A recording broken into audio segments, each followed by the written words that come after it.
या गरमीमध्ये सुद्धा जमलेल्या माझ्या कुटुंबीय बांधवांनो, भगिनींनो आणि मातांनो,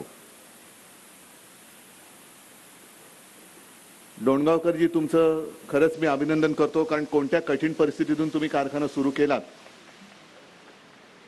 पण बरोबर मुहूर्ताला सुरू केलात. आज त्या कारखान्यातल्या पहिल्या साखरेच्या पोत्याचं पूजन आपल्या सगळ्यांच्या साक्षीने केलं आणि मुहूर्त एवढा चांगला आहे की या कारखान्यातून निर्माण होणारी साखर ही आपल्याला लोकसभा आणि विधानसभेच्या विजयाच्या वेळेला वाटावी लागणार आहे. म्हणून आपल्याला या खोकेवाल्यांच्या साखरेची गरज नाही. अस्सल आपल्या मेहनतीतनं जो कारखाना लुटला गेला होता किंवा बंद पाडला गेला होता, त्यातनं तुम्ही काय करू शकता हे दाखवलं. त्याच्याबद्दल तुम्हाला सगळ्यांच्या वतीने मी धन्यवाद देतोय. संजय आता म्हणाले की येता येता आमच्या कानावर बातमी आली, तुमच्याही कानावर बातमी आली असेल, अशोकराव गेले म्हणजे भाजप सोबत गेले. अरे नीट सांगावं लागतं, नाही तर तुमचा पटकन गैरसमज व्हायचा. आता मी बघतोय की जसं तो निवडणूक आयोग म्हणून तिकडे जो काही बसलेला आहे लबाड, त्याने शिवसेना चोराच्या हातात दिली, राष्ट्रवादी चोराच्या हातात दिली, आता काँग्रेस सुद्धा अशोकरावाच्या हातात देतात की काय बघूया आपण, कारण काही करू शकतात. विशेष म्हणजे रोज जे काही दंड थोपटतायत, बेडकुड्या तर येतच नाहीयेत, त्या बेडकुड्या सुद्धा भाड्याने घ्याव्या लागतात. दंड फुगवतायत पण बेडकुड्या सुद्धा भाड्याच्या आहेत. संसदेमध्ये सुद्धा आपल्या माननीय पंतप्रधानांनी भाषण केलं, अबकी बार एवढे पार, अबकी बार तेवढे पार, एवढे असतील पार. तर मी फोडाफोडी का करताय? म्हणजे तुमच्यामध्ये आत्मविश्वास नाहीये. तुम्ही 400 पार काय 40 पार पण नाही होणार. म्हणून मग तिकडे नितीश कुमारला घेतायत, इकडे अशोक चव्हाणांना घेतायत, अजितदादाला घेतायत, मिंदेला घेतलं. हे 10 वर्ष जर का तुम्ही प्रामाणिकपणाने काम केलं असतं भारतीय जनता पक्षाने, तर ही वेळ आली नसती. आणि भाडोत्री सगळी लोक घेतायत, बाजार बुणगे घेतायत, आणि भाजपासाठी जे निष्ठावंत आज सतरंजा उचलतायत त्यांच्या बोडक्यावरती बसवत आहेत. काही वर्षांपूर्वी भाजपचा नारा काय होता? काँग्रेस मुक्त भारत, बरोबर ना? आता एवढे सगळे काँग्रेसवाले घेत आहेत की काँग्रेस व्याप्त भाजपा, असं आता त्यांची परिस्थिती झालेली आहे. आणि आज सुद्धा तुम्ही लक्षात ठेवा, मी जे काय बोलतोय ते आणखीन काही वर्षानंतर कदाचित असंही होईल की भारतीय जनता पक्षाचा अध्यक्ष सुद्धा काँग्रेसमधून आलेला असेल. हे सुद्धा घडणार आहे. काँग्रेस काय किंवा इतर कोणतेही पक्ष ज्या पद्धतीने तुम्ही नष्ट करायला निघालेले आहेत, शिवसेना नष्ट करायला निघालेला आहात, हा नतद्रष्टपणा महाराष्ट्रातली जनता ही बघते. आज तुम्ही या उन्हामध्ये सुद्धा सगळे आलेले आहात आणि मी पूर्ण महाराष्ट्रामध्ये कुटुंबाशी संवाद करतोय. जो अन्याय त्यांनी आपल्यावरती केलाय, सरकारी यंत्रणा वापरून निवडणूक आयोगाला घेऊन, आणि इथला सुद्धा तो एक लवाद म्हणून नेमला होता, आणि त्यांनी उचलून आपली हक्काची शिवसेना ही दरोडेखोरांच्या हातात दिली. हे तुम्हाला पटले का? पटतंय? जर माझ्याकडची शिवसेना, म्हणजे मी असंच सांगतो की माझ्या वडिलांनी स्थापन केली, आजोबांनी नाव दिलं, इतके वर्ष तुम्ही तीच शिवसेना हाच भगवा घेऊन तिकडे गेलात, तिकडे पोहोचलात. विशेष म्हणजे 2012 साली शिवसेना प्रमुख आपल्यातून गेले, त्याच्यानंतर हे सगळे मंत्री संत्री झाले, आणि आता म्हणतायत की शिवसेना आमची. मी तर त्यांना आव्हान दिले, महाराष्ट्राच्या कोणत्याही कानाकोपऱ्यात मी यायला तयार आहे. अट माझी एकच आहे, पोलीस बाजूला ठेवायचे, बाजूला म्हणजे लांब ठेवायचे, जनतेला जमू द्या, आणि मग तिकडे मध्ये जाऊन उभं राहायचं. मी येऊन उभा राहतो, मिंद्याने येऊन उभं राहायचं, त्या लबाडाने येऊन उभं राहायचं, आणि सांगायचं शिवसेना कोणाची. माझ्यात हिंमत आहे, तुमच्यात असेल तर करून दाखवा. होऊन जाऊ दे एकदा, शिवसेना कोणाची जनतेला ठरवू दे.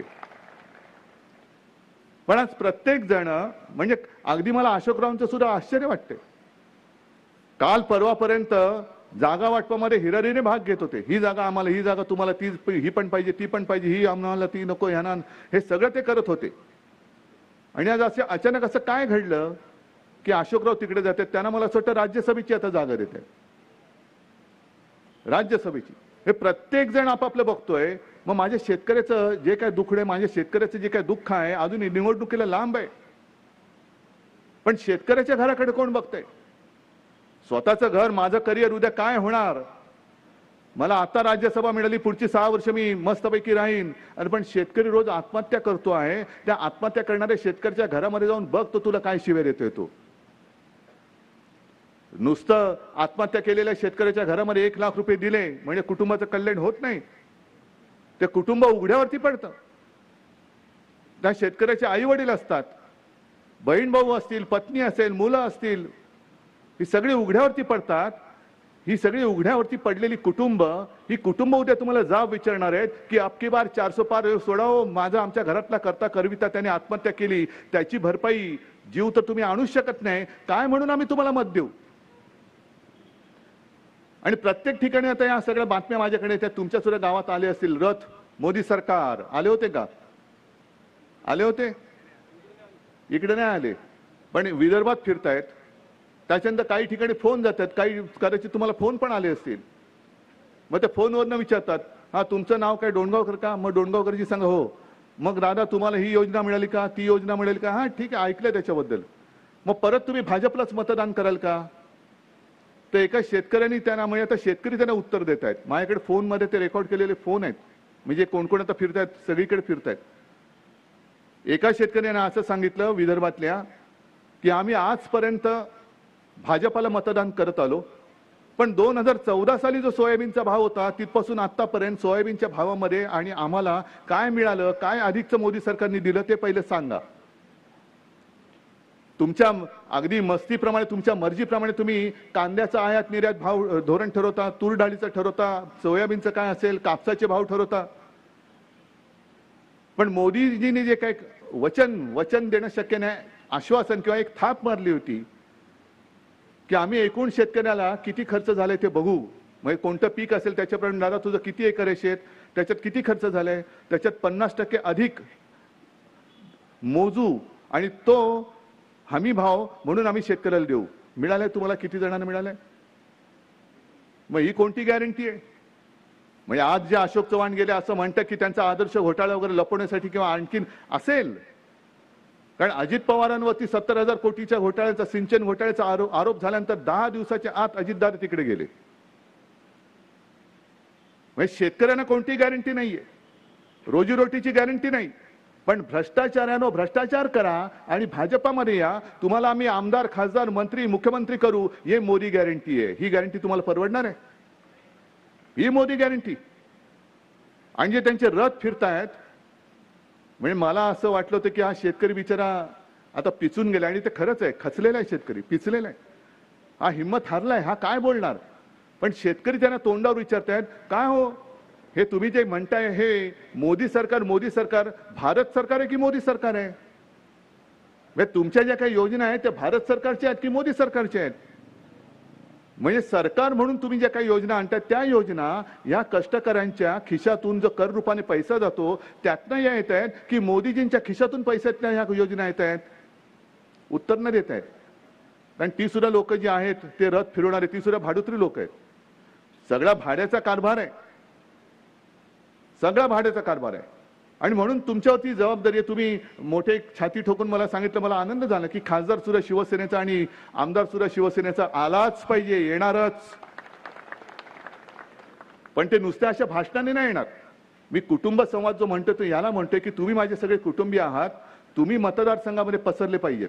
जिथून जिथून तुम्ही येता, आलात, राहता, तिथे जाऊन प्रत्येक ठिकाणी जिकडे इकडे लोक जमतात, मग आठवडी बाजार असेल, काही पाडे असतील, काही पारावरती लोक बसत असतील, एसटी स्टँड असतील, रिक्षा स्टँड असतील, काही डेपो असतील, इकडे जाऊन महिलांनी आणि तुम्ही शेतकऱ्यांनी सुद्धा विचारलं पाहिजे की उज्ज्वला योजना महिलांनी किती तुम्हाला मिळाल्या?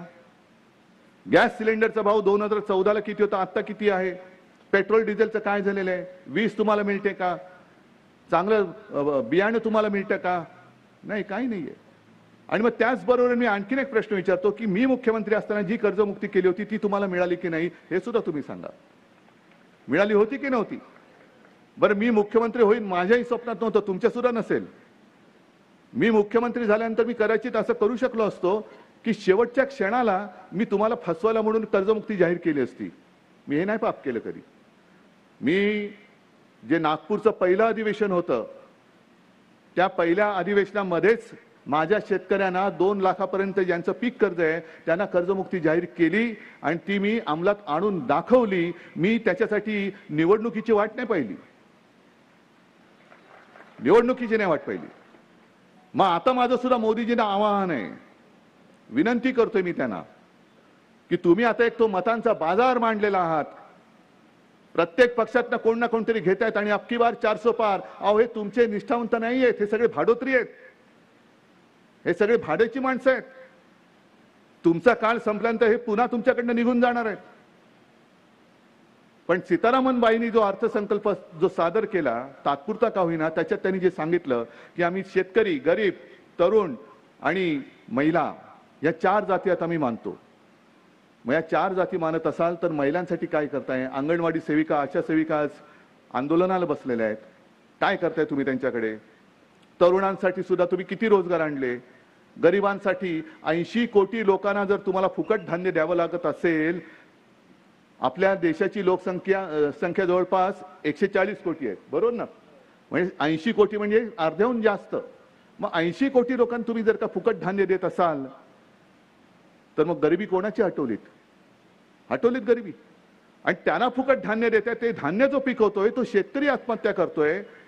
मोदीजी तुम्ही भारतरत्न वगैरे देताय, ठीक आहे, तो तुम्हाला असं वाटतंय की तुम्ही सगळ्यांना फसवू शकता. पण शेतकऱ्यांसाठी जर का तुम्हाला खरंच काम करायचं असेल तर काश्मीर पासून कन्याकुमारी पर्यंत जेवढे माझे शेतकरी आहेत त्यांना तात्काळ कर्जमुक्त करा, तर आम्ही समजू की तुम्ही शेतकऱ्यांसाठी काम करताय.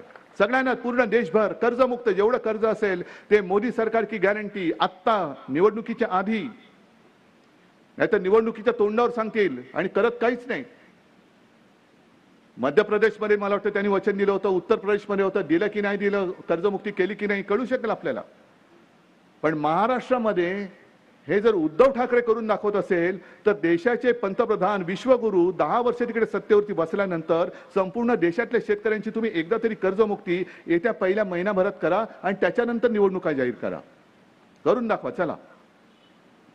पण ही सगळी जी काय फसगत चाललेली आहे, या फसगतीसाठी आत्तापासून तुम्हाला या एकमेकांमध्ये चर्चा सुरू कराव्या लागतील की किती जनधन योजना, पीक विमा योजना, प्रधानमंत्री फसल विमा योजना, प्रधानमंत्री स्वनिधी योजना, आरोग्याची योजना, महिलांसाठी आणखीन काय असेल ती योजना, हे मिळाले की नाही मिळाले हे एकदा बघा. हे लोकांमध्ये जा, त्यांना विचारा. आणि मला खात्री आहे जनता वाट बघते की आपल्यासाठी कोण लढणार आहे की नाही. आणि आज मी जनतेला तुमच्या सगळ्यांच्या साक्षीने सांगतोय की बाकी ज्यांना जायचं त्यांना जाऊ द्या, पण ही माझी शिवसेना आणि हा उद्धव ठाकरे शिवसेना प्रमुखांचा पुत्र, ही माझी लढाई लढत नाहीये, ही माझ्या जनतेची लढाई लढतोय आणि मी ती लढणार. आणि त्याच्यासाठी मी या कुटुंबाला मी साथ घालतोय. तुम्ही माझ्या या महाराष्ट्राच्या कुटुंबियांना मी साथ घालतोय की ही लढाई उद्धव ठाकरेची नाही, ही लढाई माझ्या महाराष्ट्राची आहे, माझ्या देशाची आहे. मी तुम्हाला साथ घालतोय, तुम्ही सोबत या, सोबत या. आणि ह्या एकाधिकारशाहीला नुसते इथल्या आमदाराला पाडून मला काय समाधान नाही, त्याला तो पाडायचाच आहे. तो आपल्या कर्मानेच पडतोय, खासदार पण पडतोय, पाडावाच लागेल. पण देशामध्ये आपल्या शिवसेनेचा अस्सल भगवा काय आहे तो दिल्लीच्या तख्तावरती आपल्याला फडकवायचा आहे. दिल्लीच्या तख्तावरती, विधानसभेवरती तर आहेच. आणि मला खात्री आहे की या संभाजीनगर जिल्हा ज्याचं नामकरण मी अभिमानाने सांगेन की मी केलं, छत्रपती संभाजी महाराज या जिल्ह्याचं नामकरण मी केलं. अजून हे 1.5-2 वर्ष तिकडे बसलेत लाचार शेपूट हलवणारे. निवडणूक आयोग हे नामकरण करायला तयार नाही. त्यांनी ना धाराशिवचं नामकरण स्वीकारलंय, ना आपल्या छत्रपती संभाजी महाराज जिल्ह्याचं नाव त्यांनी ते स्वीकारायला तयार नाहीत. ह्या लोकसभा मतदारसंघाचं नाव निवडणूक आयोग बदलायला तयार नाहीये. आणि ह्या निवडणूक आयोगाने सांगायचं शिवसेना कोणाची. ठीक आहे, सत्ता येऊ द्या, मग बघून घेऊ एकेकाला, बघून घेऊ एकेकाला.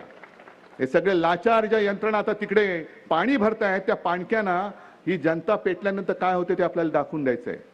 आणि म्हणून मला खात्री आहे की एवढ्या उन्हामध्ये सुद्धा तुम्हाला माहिती आहे माझ्याकडे काही नाही, तरी सुद्धा तुम्ही माझ्या सोबत यायला तयार आहात हे दाखवण्यासाठी इकडे आलात.